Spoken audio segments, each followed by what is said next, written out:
Regardez l'invité de la rédaction sur Medi 1 et merci de nous rester fidèles. STEAM, acronyme anglais de sciences, technologies, ingénierie, arts et mathématiques, représente une approche pédagogique multidisciplinaire qui exploite ces domaines comme vecteur d'apprentissage des compétences. Cette méthode vise à stimuler la créativité et l'innovation chez les élèves. Au Sénégal, plusieurs initiatives dans cette lignée émergent, parmi lesquelles les STEM Mousso, un programme lancé par l'association Go for STEAM qui parcourt le pays pour familiariser les jeunes filles avec cette méthode d'apprentissage novatrice axée principalement sur la pratique et l'expérimentation. Et afin d'avoir un éclairage sur la 3e édition des STEM Mousso, nous recevons Madame Djeneba Beldo-Retiam, cofondatrice et directrice exécutive de l'association Go for STEAM. Merci d'avoir accepté notre invitation. Bonjour Alexis et merci pour l'invitation. Madame Thiam, tout d'abord, quelles régions sont ciblées pour cette édition 2024 des STEM Mousso et quels établissements bénéficieront de ce compte d'initiation au STEAM entièrement gratuit? Pour cette édition du STEM Mousso, la région qui est ciblée, c'est la région de Thiès dans son ensemble. Donc, qui dit Thiès dit les 3 départements de la région de Thiès, Tivaouane, Thiès et Mbour.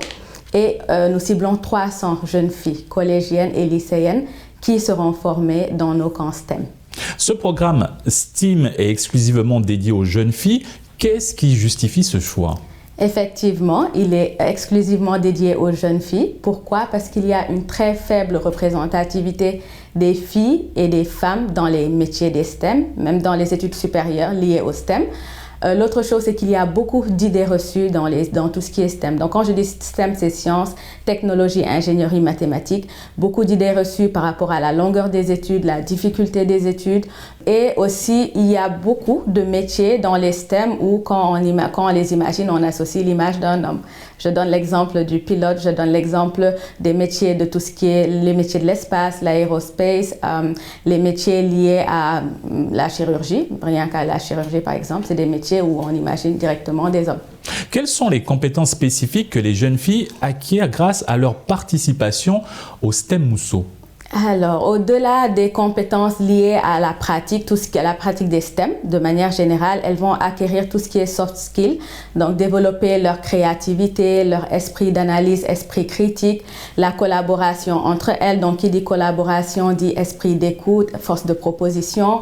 Elles vont aussi développer leur confiance en elles, donc confiance en leur capacité, pouvoir gérer un projet de bout en bout, de l'idée à la conception et pouvoir aussi proposer justement penser solution, donc la capacité à résoudre des problèmes liés à leur quotidien de femmes au Sénégal. Madame Thiam, à présent, quelles sont les principales innovations introduites pour cette nouvelle édition? Pour cette nouvelle édition, il y a plusieurs innovations, plusieurs nouveautés. Je vais en donner quelques. Donc, la première, déjà, c'est par rapport au nombre. Pour les autres éditions dans les régions, nous formions 100 filles. Là, sur Thiès, on forme directement 300 filles. Ensuite, ça va être par rapport au contenu. Donc, en termes de contenu, il y a plusieurs nouveautés. Cette année, nous allons intégrer de la chimie. Nous allons parler d'entrepreneuriat dans le domaine des STEM. Nous allons parler de STEM dans des domaines inattendus, comme la mode, par exemple. Nous allons aussi parler d'agriculture, parce que qui dit Thiès dit tourisme, dit agriculture. Donc, qui dit agriculture aussi parle de l'innovation dans l'agriculture, comment rationaliser les ressources, comment gérer l'eau, comment faciliter l'accès à l'eau, l'accès à l'énergie. Donc, il y aura plein de nouveautés de ce type-là. Et voilà, on a hâte de rencontrer les filles et de les familiariser avec ces STEM. Revenons au début de cette initiative. Qu'est-ce qui a inspiré sa création et quels sont les enseignements tirés des éditions précédentes en termes d'impact? Alors, ce qui a inspiré déjà sa création, c'est vraiment le constat dans lequel il y avait très peu de femmes, que ce soit dans des filières mathématiques, dans les métiers des maths, que dans les métiers des techniques. Ensuite, en termes de... En termes d'enseignement tiré des éditions précédentes. Oui, en termes d'enseignement tiré des éditions précédentes, il y en a plusieurs. Donc, le premier, c'était déjà pouvoir nous adapter au calendrier scolaire parce que bon, c'est un programme vraiment extrascolaire et donc ne pas vraiment faire les activités. Pousser les filles à quitter les cours pour venir faire notre programme et plutôt nous qu'on s'adapte au calendrier scolaire. compter aussi sur une équipe qui est une équipe engagée, dynamique, qui met en avant le projet, le programme, plutôt que l'intérêt, on va dire, financier, puisque ça reste quelque chose, une initiative à but non lucratif.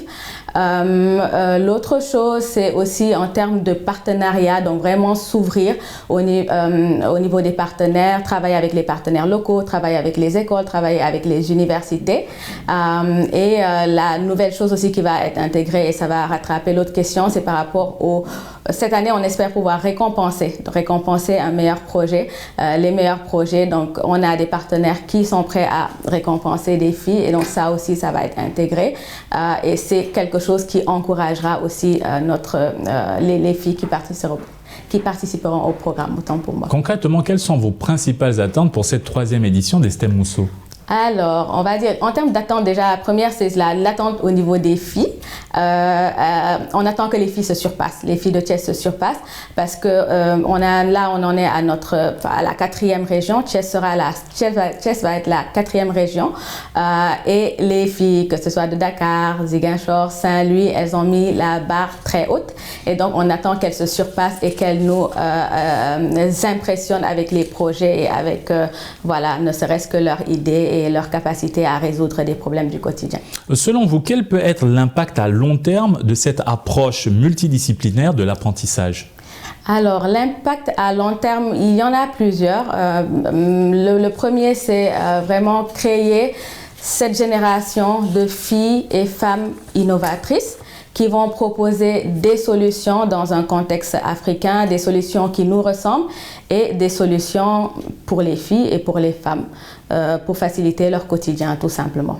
Quelles sont les perspectives d'expansion ou de développement futur du programme STEM Mousso, aussi bien géographiquement que dans son contenu?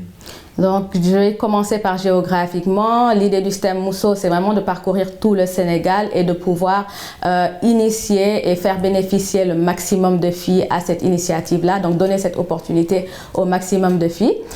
Au-delà de ça, ce serait aussi de pouvoir suivre les filles qui ont déjà été formées.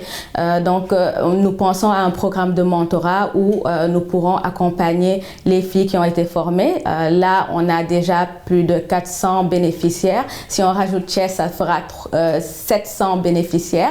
Nous avons des bénéficiaires de Dakar qui ont eu le bac, qui travaillent, qui étudient, que ce soit au Sénégal, que ce soit en France ou aux États-Unis.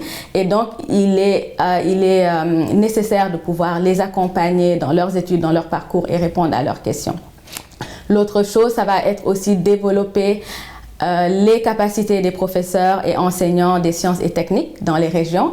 Et l'idée, c'est qu'eux, ils puissent prendre le relais. Et puisque nous, on ne peut pas être à plusieurs endroits au même moment, donc ces professeurs prendront le relais et pourront transmettre cette connaissance des STEM aux jeunes filles, aux élèves, à travers les clubs scientifiques, par exemple, régionaux. Qu'en est-il de l'apport de l'ambassade des États-Unis dans cette initiative? Alors, l'ambassade des États-Unis est le bailleur principal.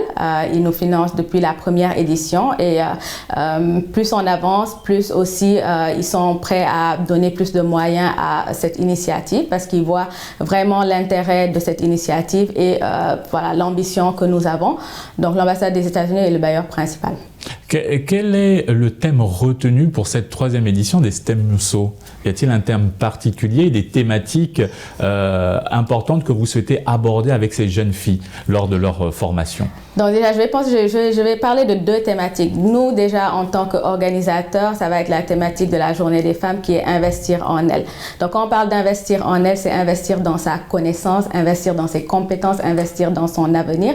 Et ça passe par des programmes et des initiatives où les filles vont avoir à travailler sur des projets innovants.